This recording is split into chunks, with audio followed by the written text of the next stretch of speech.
ಜನವರಿ 31ರಂದು ಉಜಿರೆಯ ಶ್ರೀ ರತ್ನವರ್ಮ ಹೆಗಡೆ ಕ್ರೀಡಾಂಗಣದಲ್ಲಿ ಬಿಜೆಪಿ ಅಭಿನಂದನಾ ಸಮಾರಂಭ ನಡೆಯಲಿದೆ. ಕಾರ್ಯಕ್ರಮಕ್ಕೆ ಗ್ರಾಮೀಣಾಭಿವೃದ್ಧಿ ಸಚಿವ ಕೆಎಸ್ ಈಶ್ವರಪ್ಪ ಹಾಗೂ ರಾಜ್ಯಾಧ್ಯಕ್ಷ ನಳಿನ್ ಕುಮಾರ್ ಕಟೀಲ್ ಭಾಗವಹಿಸಲಿದ್ದಾರೆ ಎಂದು ಶಾಸಕ ಹರೀಶ್ ಪುಂಜಾ ಹೇಳಿದ್ದಾರೆ.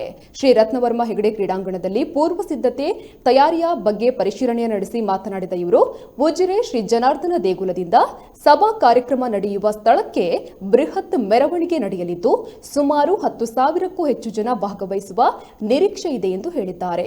ಸಮಾರಂಭದಲ್ಲಿ ಗ್ರಾಮ ಪಂಚಾಯತ್ನ ಚುನಾವಣೆಯ ವಿಜೇತರು, ಸ್ಪರ್ಧಿಗಳು ಹಾಗೂ ಕಾರ್ಯಕರ್ತರಿಗೆ ಸನ್ಮಾನಿಸಲಾಗುವುದು ಎಂದು ಮಾಹಿತಿಯನ್ನು ನೀಡಿದ್ದಾರೆ. ಗ್ರಾಮ ಪಂಚಾಯತ್ ಚುನಾವಣೆಯಲ್ಲಿ ವಿಜೇತ ಆಗಿರ್ತಕ್ಕಂಥ ಅಭ್ಯರ್ಥಿಗಳು, ಸ್ಪರ್ಧೆ ಮಾಡಿರ್ತಕ್ಕಂಥ ಅಭ್ಯರ್ಥಿಗಳು ಮತ್ತು ಕಾರ್ಯಕರ್ತರು ಮತ್ತು ಮತದಾರರಿಗೆ ಅಭಿನಂದನೆಯನ್ನು ಸಲ್ಲಿಸತಕ್ಕಂಥ ಕಾರ್ಯಕ್ರಮ ನಡೆದು 31ನೇ ತಾರೀಕು ಉಜಿರೆ ಜನಾರ್ದನ ಸ್ವಾಮಿ ದೇವಸ್ಥಾನದಿಂದ ಮೆರವಣಿಗೆಯ ಮೂಲಕ ರತ್ನವರ್ಮ ಕ್ರೀಡಾಂಗಣ ಉಜಿರೆ ಇಲ್ಲಿ ಈ ಸಮಾವೇಶ ಮತ್ತು ಅಭಿನಂದನಾ ಕಾರ್ಯಕ್ರಮ ನಡೆಯಲಿಕ್ಕಿದೆ. ಈ ಕಾರ್ಯಕ್ರಮದಲ್ಲಿ ಸನ್ಮಾನ್ಯ ಈಶ್ವರಪ್ಪನವರು, ಗ್ರಾಮೀಣಾಭಿವೃದ್ಧಿ ಸಚಿವರು ಈ ಕಾರ್ಯಕ್ರಮದ ಪ್ರಧಾನ ಭಾಷಣವನ್ನು ಮಾಡಲಿಕ್ಕಿದ್ದಾರೆ.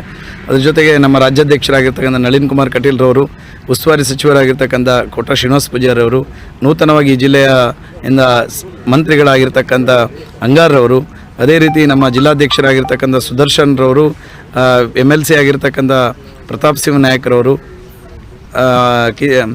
ಅದೇ ರೀತಿ ನಮ್ಮ ಕ್ಯೂನಿಕ್ಸ್ನ ಅಧ್ಯಕ್ಷರಾಗಿರ್ತಕ್ಕಂಥ ಹರಿಕೃಷ್ಣ ಬಂಟೋಳವರು, ಹೀಗೆ ಅನೇಕ ಜನ ನಾಯಕರು ಈ ಕಾರ್ಯಕ್ರಮದಲ್ಲಿ ಭಾಗವಹಿಸಲಿಕ್ಕೆ ಇದ್ದಾರೆ.